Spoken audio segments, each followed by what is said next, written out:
You want everything about the new medical gameplay, especially the new MedGel, right? You're in the perfect place. With version 4.3.1, ship medbeds finally grow teeth. Respawns and the healing of tiered injuries now consume a resource, MedGel.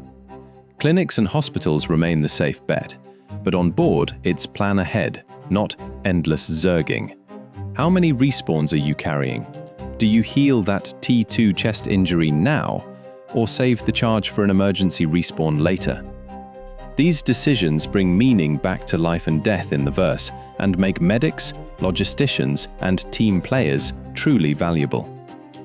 The devs also sketched the next step: multiple simultaneous imprints, selectable regeneration targets, and clearer per-bed conditions. The path toward death of a spaceman is getting concrete. No fog, just facts, and tomorrow's practice explained plainly. Let's dive in. Let's put the gloves on and dissect the system. In 4.3.1, medical gameplay splits into two worlds. Stationary medicine, hospitals and clinics, works as before. You scan, stabilize, heal, set your imprint, or regenerate without ever worrying about supplies. That's the verse's dependable baseline. The moment we step onto vehicles with medbeds, the future takes off its velvet gloves and shows an edge. MedGel becomes a required resource. It's the life soup that ship beds consume for two expensive actions: regeneration, a new body after death, and healing tiered injuries, T3, T2, T1. Topping up hit points and hunger or thirst remains free, but any serious body repair or a rebirth costs gel. And when the tank is dry, cozy onboard respawns are over.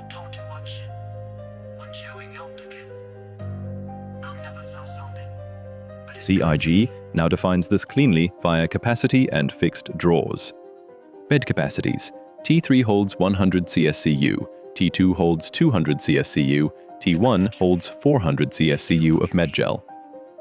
Healing and injury draws 50 CSCU per session, regardless of whether you cure one T3 bruise or batch multiple tiered injuries. A regeneration draws 100 CSCU per respawn, predictable, readable, no math in a firefight. That yields clear rails. A T3 bed supports 1 respawn or 2 heal sessions. T2 supports 2 respawns or 4 heal sessions. T1 carries 4 respawns or 8 heal sessions before you need more gel. That's intentional. Higher tiers aren't just prettier or faster, they buy tactical redundancy. Crew coordination finally makes hard sense.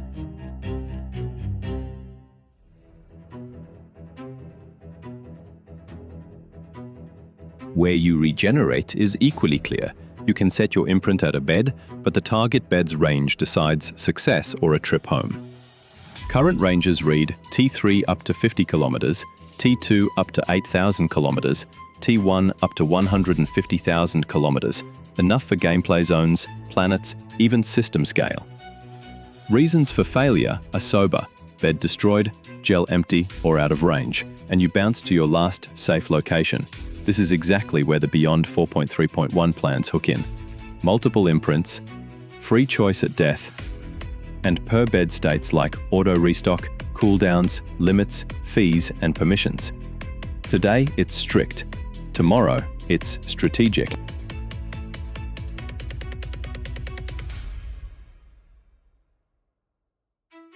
It gets very concrete. We don't place just one imprint, but several. At the Lost Landing Zone, on your primary vehicle, at the home base your org owns, and at temporary beds in points of interest. While downed, you'll get a new regeneration bar with clear tiles: L, Z, Vehicle, Home, Temporary. Plus the option to deploy a rescue beacon. You hold to confirm, choose deliberately, see at a glance any status, cooldowns, or limits, and get a clean error if a target is unavailable. If a revive is inbound, you minimize the bar. Translation: less guesswork, more strategy. You decide before the operation where you truly reappear. Out in the field, this changes your medical practice. On-site tools, med pens, the multi-tool attachment, the Cure Life medical tool, remain your first buffer. Stabilize rather than overspend.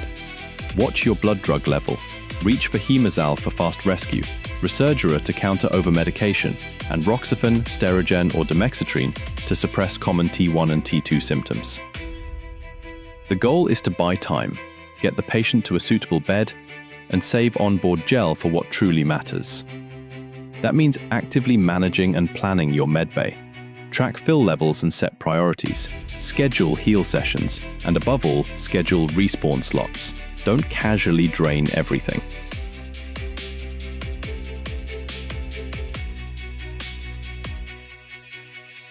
For tacticians, respawn versus healing is the pivot. As long as T3 beds only heal T3 injuries, T2 heals up to T2, and T1 heals everything, a natural care chain emerges.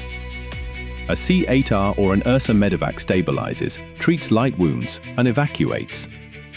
The Cutlass red shines with 2 beds and clean roll separation, 1 bed reserved for respawn, 1 dedicated to healing. Carrack and Polaris become backline hospitals that stretch respawns and close severe wounds for good. Mobile spawns are no longer infinite, they're a consumable asset that can be found, disrupted, looted, or protected. Economy check. MedGel canisters currently cost 100,000 AUEC each in PTU. The in-bed draws follow the CSCU values above. Translated for your wallet, 1 respawn is 1/10 of a canister, 1 heal session is 1/20th. Capacity scales by bed tier via tank size, not by cheaper respawns. Medical care becomes what it should be, a meaningful money sink. Fine-tuning will be needed, above all to avoid healing feeling more expensive than death, pushing players to simply backspace at a station for free. That's the balance kernel, making life valuable without turning necessary treatment into a rich player tax. Net 4.3.1 gives us a predictable, plannable med system.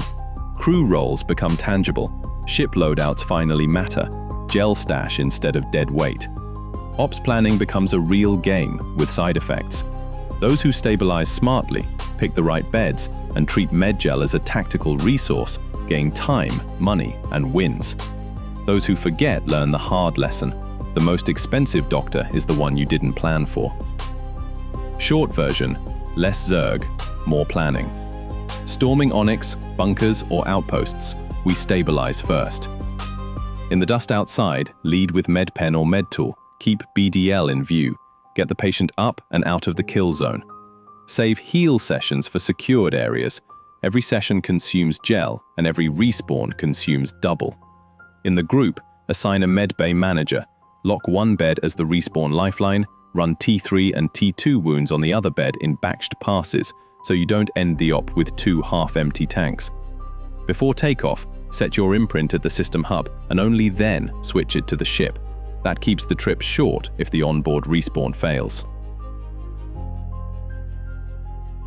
In PvP, mobile respawns are now logistics targets. To apply pressure, you don't just hunt pilots, you hunt their gel chain. Recon finds the med ship, disruptors tear the supply, security holds the core. Time your respawn windows like waves. Return cap first, then boarding team, then resupply. Reload between waves, and never let the respawn bed become a free healing kiosk. The old solo clown car spam is gone. Those who live by time, and those who plan win the round. For miners and salvagers, calm trade meets hard truth. Accidents happen far away. The elegant solution is an imprint at the nearest hub and the ship's bed as a safety net only. Stabilize in the field. Batch your actual heal session back at the hub, ideally several light wounds in one go. Store gel centrally, not on the belt. Med crates are pirate magnets. In multi-crew industry, a small shuttle like a C8R or Ursa as an ambulance pays off. It saves jumps, saves fuel, and keeps the big ship out of the line of fire. Traders and logistics think in uptime. A pricey onboard respawn can be cheaper than a lost convoy. The tactic: keep 1 gel charge reserved for an emergency respawn, and do routine healing at the landing center when selling. Wait time becomes routing and crew swaps. On hot routes, the med ship must have escort. Gel on board is loot. In the long run, a standardized med checklist pays: imprint,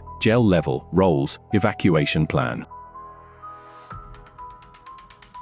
Medics and orgs sell time. Beacons pay if you stabilize and evac, rather than curing every bruise on site. With 2 beds, split roles. A for respawn, B for healing. Communicate price and service up front. Stabilize and lift is X, onboard healing is why, or you'll pay for others' mistakes with your own gel. Plan reload points like fuel stops. Launching at half tank is already a mistake. For new players, the system stays manageable as long as the rule of 3 sticks. Set your imprint near the objective, stabilize before healing, lock one bed as a lifeline.